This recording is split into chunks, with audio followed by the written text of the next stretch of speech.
Assalamu alaikum. Азыр машинанын фарасы кандай иштейт? Бул жака тетрадка чийип түшүндүрүшкө аракет кылам. Ар кыл болот фаралар. Где-то бир 70-75% фаралар ушундай схемада болот. Кээ бирки машиналар башкачараак болот. Импортный болот, түрлөрү көп аларында. Көбүнчө 2010-жылга чейинки машиналарда ушундай схемада иштейт да. Көбүнчө фаралар жанбай калганда кандай болот причиналары мен ошону түшүндүрүшкө аракет кылам. Эң биринчи аккумулятордон чтобы питание алабыз. Аккумулятор плюсовой, минусовой, 12 вольт. Так, бул жерде переключатель, ушул гитарадагы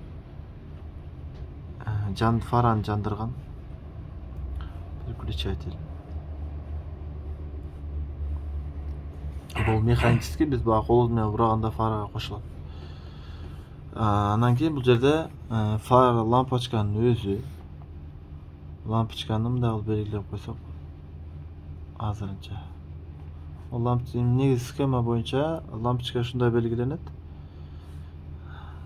Так, эки лампочканы эсептейли. Дальний ближний боюнча дагы өзүнчө бир сабак кылабыз. Негизи бул жерде реле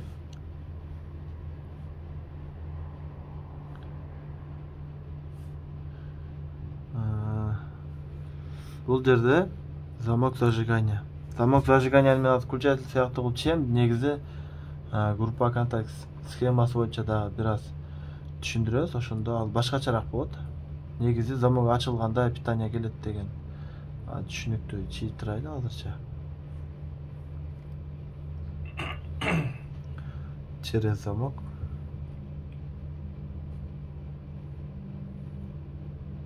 Бул жерде гитара бул баягы поворотникти оңго солго жаккан нерсени гитара деп атап коет. Гитарадагы учундагы фараны жандырган переключатель бул. Гитара кнопка деп койсок. Гитара кнопка. Эми реле чийебиз. Реленин контакттарын жаңы үйрөнчүктөр жаттабаган болсо жатташ керек. Бул өтө маанилүү. Мунун именно кайсыл жерде жайгашышы эмес, кайсыл контакттардын номери кандай.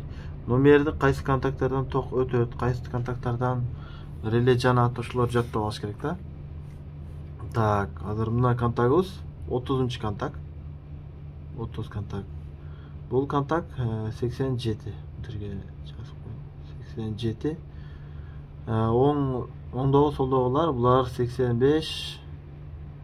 Бул болсо 86. Бул реленин номерлери, жеке ушу контакттын номерлери. Бул универсальный 100 ампер 4 контакттуу реле. Бир положение реле деп коет. Буну мындай атын жазып коелу. 4 контакт 100 ампер 12 вольт реле. Бир положение реле деп да коет. Бир положение реле. Ушуну аталышы. Ушундай аталат. Магазиндерде ушинтип сурашат да. Анан универсальный китайский реле деп коюшат. Машинанын релеси дагы дал ушундай эле иштейт. Болгону алардын мына распиновкалары башкача болот. Буттары башкача жайгашкан болот. Анда мисалга мерге чийип коеюн. Мисалы японский реле мындай болот. Көбүнчө японский, корейский жаңы релелер. Бул жерде бир контакт, бул жерде чоң дагы бир контакт, анан бул жерде управляющий контакттар болот. Ошондо бул контакт 30, бул контакт 87, бул 86, 85, бул ушундай болот да. Цифралар ошондой эле калат, баягы эле 4 контакт. Болгону буттардын жайгашкандары башка болот. Так, эми муну түшүндүрүп кетсек. Массаны теория боюнча мындай түшүндүрүлөт. Мындай масса чыкты, корпуска жабышканда мындай. Азыр уже биз корпуска масса бердик. Уже масса бардык жерде масса бар. Лампочканын дагы мына бирден контакттарын массага беребиз прямой. Масса. Эми плюсовой через основатель плюсовой келет. Основатель деген алдын ала сактоочу, ошол предохранитель сала турган идишти айтат. Предохранитель бул алдын ала сактоочу, атайын болуп эми 220да автомат сыяктуу нерсе. Ушул жерде андай предохранитель болот. Предохранительде баарыбыз эле көрүп жүрөбүз. Ар кыл ампер болот. Биздин лампочкаларыбыз заводской 55ке 60 болот. Экөө биригип 100 ватт болот. Ошону ватт менен амперди чыгарышты дагы кийинчерээк көрсөтөбүз. Негизи азыр башка темага өтүп кетпесем, азыр түшүндүрүп кетсем, буга фарага 55-тике 25 ампер күчү жетет. 25 ампер. Ампер менен ватт эсептешти, кийин дагы түшүндүрүп берем. Бул жака предохранитель сөзсүз коюлат. Эмне үчүн дегенде, бул жактан короткое замыкание болсо, мына система бардыгы күйүп кетет. Эгерде коюлбаган болсо. Эгерде коюлган болсо, бул жерден лампочкадан чыгабы, реледенби, через замок жактан болобу, айтор гитара жактан болобу, ошондо анан өчөт да. Бул жактан үзүлүп калат, эч жер ээрибейт. Качан бул жактарды оңдоп, кайра предохранитель салып коет, болду, ошо менен иштей берет. Так, бул жак түшүнүктүү болуша. Прямой 30га плюсовой келет. Анан кийин через замок 86-85 айырмасы жок, экөөнүн бирөөсүнө через замок келип турат. Экинчи контагына башка сабактарда айтып жүрөбүз. Экинчи контагына эми минусовой келиш керек. Бул жак через замоктон билебиз, плюс замоктон дайым плюс кетет. Бул жактан 12 вольт плюсовой питание келет. Ошондо реленин экинчи контагына минус керек. Биздин гитарабызда айрыкча бир мен билишим боюнча 95% гитараларда масса келет. Бир масса келет дагы бул жактан. Бир масса дайым келип турат, прямой. Ошондон анан переключать эткенде подфанике дагы масса чыгат, ближнийге дагы масса чыгат, ошондой да. Качан бу релени переключать эткенден кийин анан дальний через гитара иштейт. Ал бул жерде фаранын схемасын чийип берем, анан кийин дальний ближний кандай иштейт, ал тууралуу дагы сабак болот. Так, азыр чалгыбастан бул жерде масса келет экен, значит бул жерде 12 вольт минус келет экен, минус. Значит бул жерде кошкондо биз механический кол менен кошкондо бул контакка минус келет. Мындан келген минус реленин 85-чи контагына келет. 85-чи контагына келгенден кийин биз реленин баары билебиз. Бул электронный магнит. Алыстан электрондук башкаруу деп дагы айтылат. Бул жака силовой питание келип турат. Качан биз бул контакка плюс, экинчи контакка минус бергенде, ичинде магнитный электронный магнит пайда болот дагы. Бул контакты 87ге кошуп берет. Ошондо биздин 87лерибизден чыккан плюсовой келип бири лампочкага, экинчиси экинчи лампочкага барат. Экөөнө бир реледен ток чыгат. Ошондо гитарадан жакканыбызда реле кошуп, ошентип лампочкалар жанат. Баардык фаралардын ближнейи ушундай эле болот. Почти бир 80-90% ушундай болот. Анан мына релени электронный магнит деген кандай бир түшүндүрүп койсом. Электронный магнит деген бир кандай болсо дагы мындай ичи туюк эмес, негизи ушундай бир темир болсо, болтпу айтор. Ушунга чачтын жоондугундай ушундай бир тонкий жез болобу, алюминий болобу, ушундай бир зымды биз мунга айлантырып ороп, өтө көп жолу бул жагынан чыгарып, бул жагына 12 вольт плюс берсек, бул жагына 12 вольт минус берсек, бул ортодогу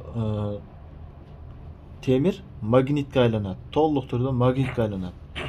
Электронный магнит менен механический магниттин айырмасы, электронный магнит бул качан ток бергенде бул магнитке айланат, токто өчүрүп койсоңуз, бул кайра темирге айланып калат.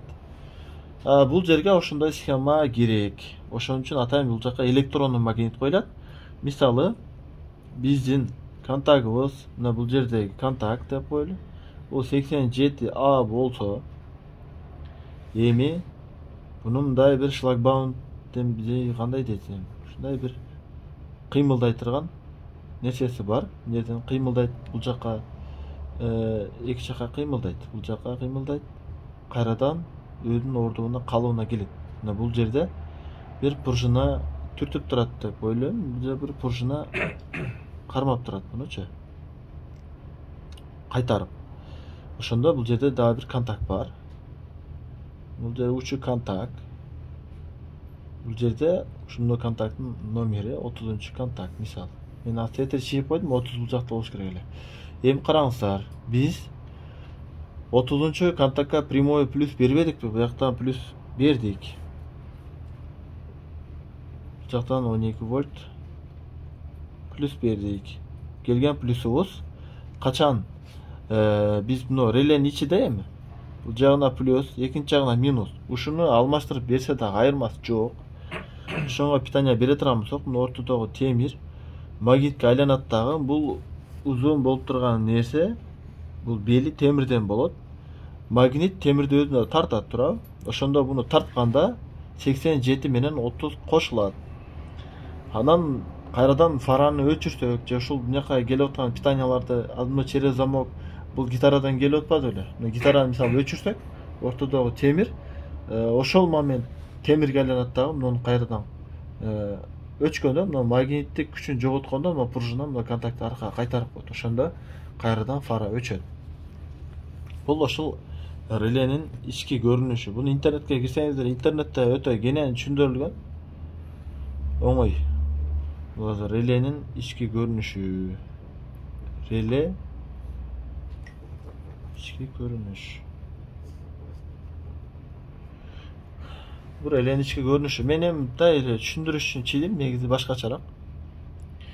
Ушуну жакшылап түшүнүп алыш керек да, негизи фаралардын баардыгы ушундай эле тактикада иштейт. Ушуну өзүңөр айдаган машинаңардабы бир сыйрап болмой текшерсеңиздер, мисалы фаранын релесин табасыз, анан кийин гитарадан включательди жагып өчүрсөңүздөр, контакттарын кайсы контакттарга ток келип атат, масса келип атат, плюс келип атат, ошолорду тактасаңыздар дал ушундай болуп чыгат да. Ошондуктан муну бир өзүңөрдүн эмес, бир-эки машинада машыгып көрсөңөр, анан фараны толук түшүнүп каласыңар. Бул негизи фаранын жаныш системасы. Бул эми мисалы гитаранын жаккынан ближний жанат да, анан дальний жагыш үчүн гитараны толкать этебиз. Бул негизи мына орто жолдо гитарага дагы кирип чыгат да. Мына питание 87-те гитарага барып, гитарага кирип кайрадан чыгат. Эмне үчүн дегенде, мындай схема бар да.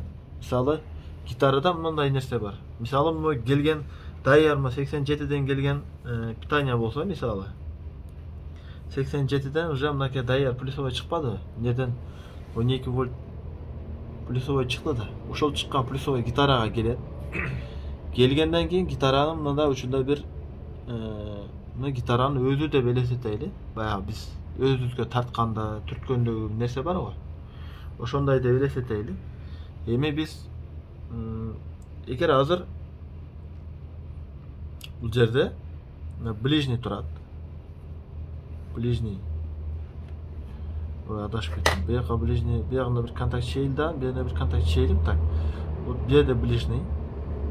Но биягында дальний болот экен, адашып кеттим. Бу жерде ближний контакт болот экен. Но ближний. Ближний. Вот дальний. Эми биз мына гитараны эгерде ушул азыр фараны жакканда 87-тен келген ток келет да, ближнийге дароо кетет да. Эми гитараны биз нары көздөй түртө турган болсок, мына дальнийге барып кошулат, дальнийге кетет. Ближнийден өчүп калат да. Ушуну жакшылап түшүнүп алыш керек да. Бунун ичинде дагы механический реленин схемасы болот. Ушуну жакшылап түшүнүп алыш керек. Негизи көп гитаранын ушу ичинде, ичи ушундай. Анан импульсный гитаралар бар, алар бир аз башкачараак. Бирок негизи иштеш тактикасы баарында бирдей болот. Аны дагы кенен түшүндүрөт, негизи фара негизи ушундай иштейт да. ушуну скриншот кылып алып же болбосо видеону кайталап көрсөңүздөр түшүнсө болот да негизи. Анан интернетте дагы карасаңыздар бул форматта өтө көп түшүндүрүлгөн, бул дальний ближний кандай иштейт негизичи. Япошкаларда айрыкча ушундай нерсе бар. Мына жердечи ближний контакт, азыр айтпадым, азыр өчкөн абалда. Контактка тийип турат деп. Ушул контакт эрип кетет. Эрип кетет дагы ближний жанбай калат. Муну ачып, контакттардын нагарларын тазаласа, кайра ближний жанат. Ушундай нерсе бар. Ближний япошкалардын ближний көп бузулат. Ушундай, ушу менен бүттү фара.